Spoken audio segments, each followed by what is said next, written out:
Hey guys, GTR is in the garage, and with the upcoming track day, the first thing we want to do is replace whatever pads that came on this with some quality pads that are going to last all track day.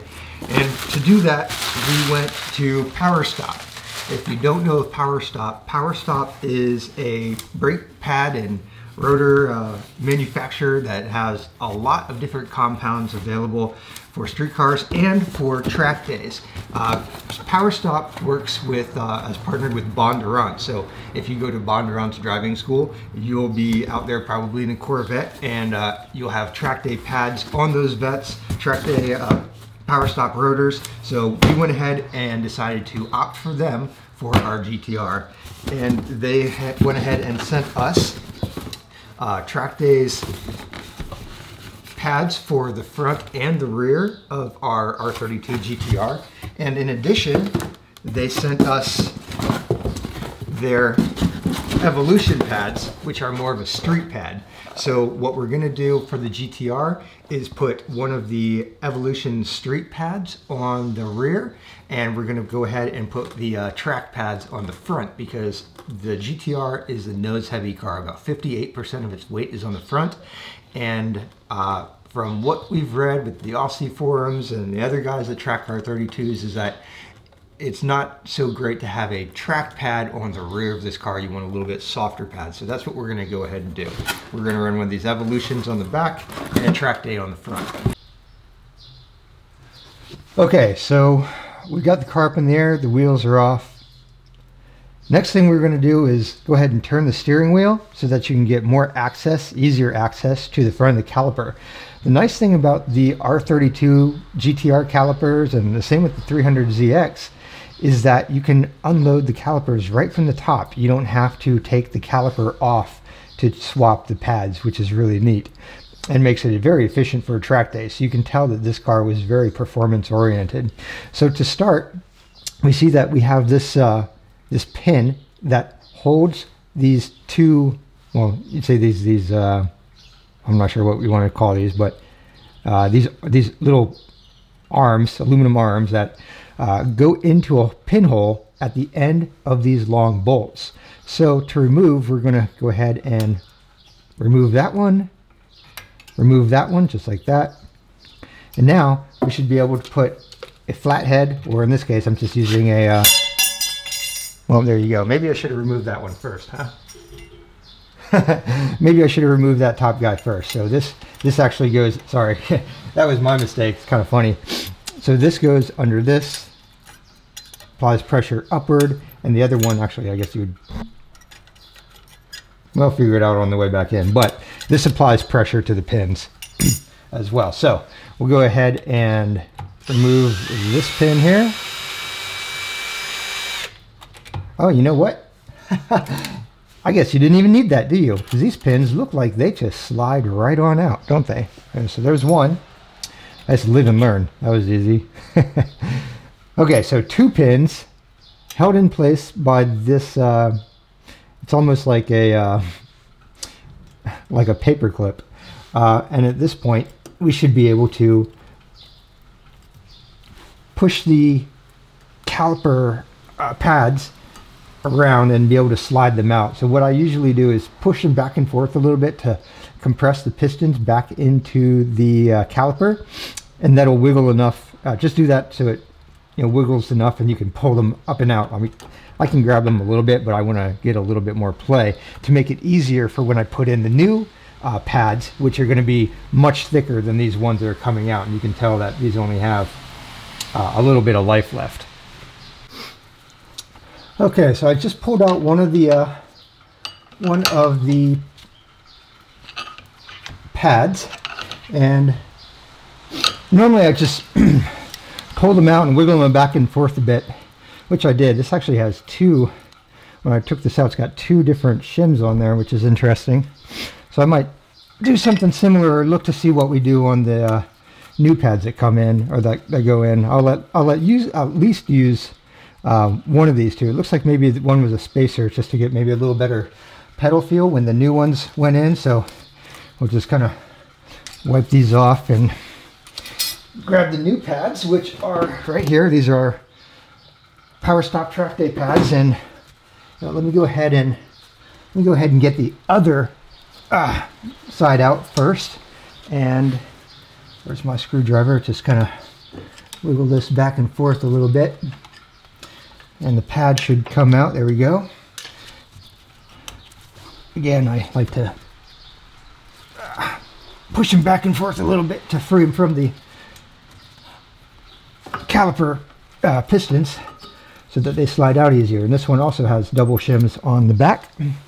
So we'll put that back side, front side, back side, and then I'm going to just take a screwdriver here and reach down all the way to the back and push these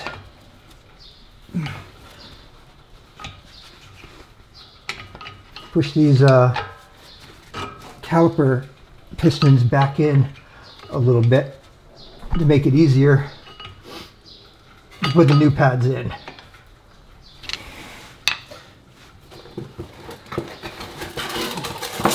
And we'll go ahead and grab the new pads now. Track day pads by Power Stop.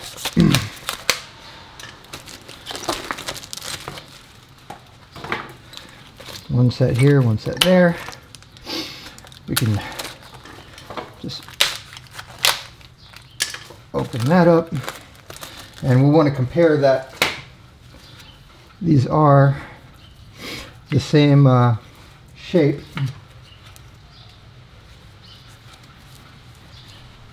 as the pads that are coming out. So I'll just grab one of these here and hold up. You can see that it's not quite the same shape, but the holes match up. This one has, you can tell the old pad's cut right there.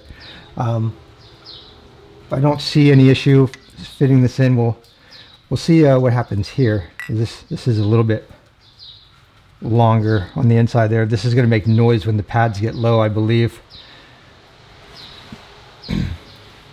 Probably not what you really want for a track day pad. Some people, I'm probably sure, will just rip these off, but I guess it's nice to know when we're getting low. So we'll go ahead and stick this in, and we do need to compress the pistons a little bit more to put this back in on this side and on that side. So that's what we're going to do now. Okay, so that was a little bit more work than I wanted. I had to really push up against those calipers pistons to get them to retract back in, but we got them. And as you can see, those calipers are the pistons are retracted pretty much all the way back, and these pads are pretty thick, so we're going to really get maximum life out of these pads on the track. So next thing we want to do, we got our pins here, and I think we're going to go ahead and wiggle these back through the guide holes, which would be right in here somewhere. Maybe have to pull these pads back out just a little bit to line everything up.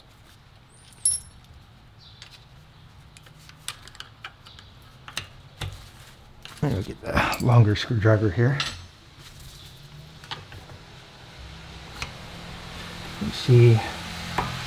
There we go. There's one. And we'll get the other one started down here. So it looks like we just had to push the pad in a little bit more. All right, now for this guy. It looks like this is going to go over top like this. And then we get the other pin in down here. So we're going to push down with our thumb like that. And then we slide the pin in. And across it goes until we get it to line up with the other hole, and push it right on through. There we go.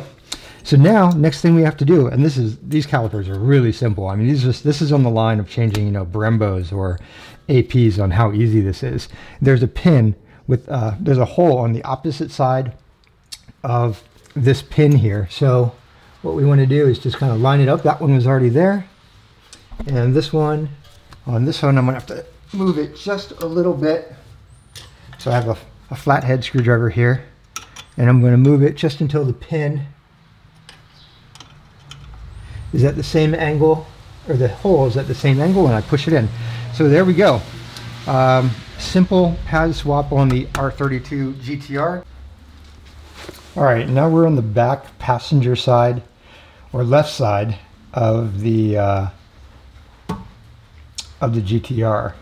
So just like the front, we've got these pins here that we pull out, just like that. We're going to set that aside. And then we've got two pins that should pull out as well, with a this guy in the middle here. Let's see if this actually backs out this way or if we have to tap it from the back. All right, so that just spins, and this one's going to do the same. I'm going to just, loosen them up a little bit in case that they're... And actually, all I had to do is push my finger on the back of this and twist it, and it starts coming out. So I already know what's going to happen is that, this piece here is going to fling out somewhere. So we push this down. Trying to see if we can get some pressure under there, or I might just have to pop these out from the back with maybe a screwdriver or something and pull them back out that way. Let me grab a screwdriver right quick.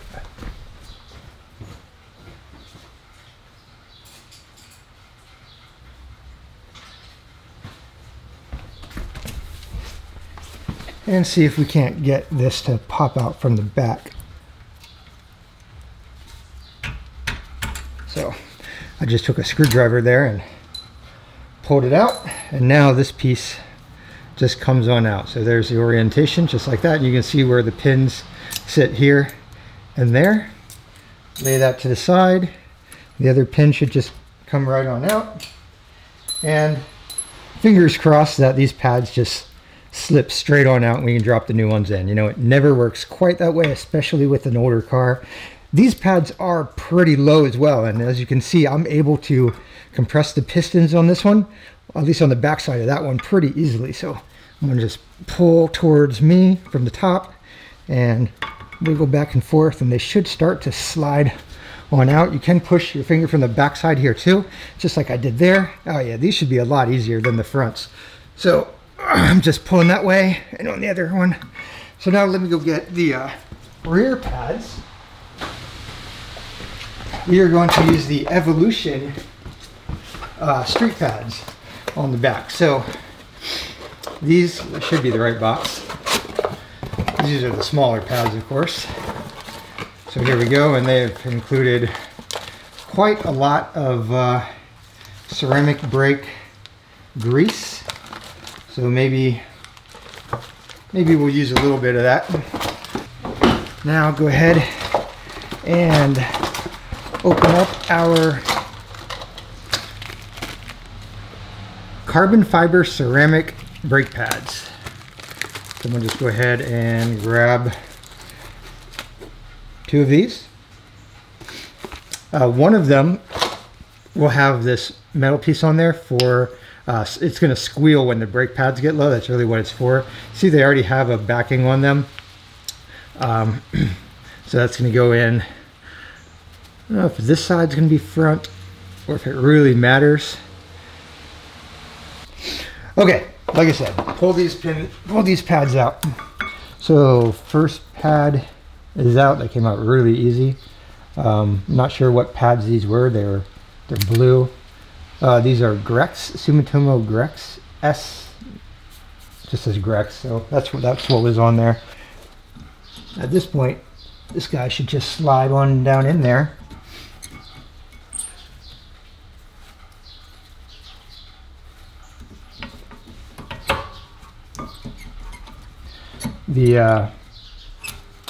This guy is getting in the way. I don't know if it's got a little bit more clearance on the back side or not, so we'll try the back and see what that's like. I'm definitely going to have to compress the pistons a little bit more, so I'm going to just use one of these pins, or I'll put the old pad back in there like this. I'm just going to push it this way and pull it the other way and get that piston back out of the way there, and put the new pad in. Almost doesn't have quite space to fit down in there. See if the front again is any better. It's not. Might have to take these. Might have to take them off the back here, or bend them in a little bit more or something. Let's see if we can bend them in. Still not quite enough room. Okay, so I did have to trim the rear squeal warning arm off in order to fit it through these calipers. So now it slides down in there easy. Maybe there was a different way where I didn't have to do that, but from what I could see, it was not going to slide down into that caliper with that on there on either direction. It was just making too much contact with the actual caliper block itself. But now you can see they slide down in there rather easy, and yeah, they're in place. These have pads on the back of them. The pads I took off also had additional clips, but I don't think that's necessary. However, there was some anti-squeal lubricant that came with the rear pads. Ceramic. Let me get this down. Ceramic brake grease, and you know, it just says to lube up the pins to both surface sides. I really don't think we need it. All right. So install opposite of uninstall. Get your pads down in there. This piece is going to sit right in the middle. Actually, it's going to sit like this. Make sure you get it right. The bowl shape end here should be in the caliper. We're going to push down, and we're going to orient these pins. So you see the hole in the end of these pins here. We're going to push this through. Make sure that the pin is, we're going to want it facing up. So we'll just keep it facing up. So there's one side in. We'll get our other pin, where'd it go? There it is. The other pin, and we're going to push it down through here again, making sure the hole is facing up. So we'll go ahead and slide that one through. And I'll just give the end of it a little tap here. The end of my screwdriver. And there it is. Now, to finish up the rears, we'll just put the pin in this hole here. The pin in this hole right, where is it at? Got a feel for it. Right. Yeah, maybe I have to turn the pin a little bit to find that hole. It's got it, there it is. So, pins in there, pin in there. And that's it. We should be good to go. Now all we got to do is put the wheel back on. If you haven't bled the brakes in a while, then you should take the bleeder screw cap off. So it's at the top of this one here. And you expose the bleeder screw, and this is a new bleeder screw, which is nice. So they definitely did some maintenance on this car back over in Japan. If you're not bleeding the brakes, put the wheel back on, you're done.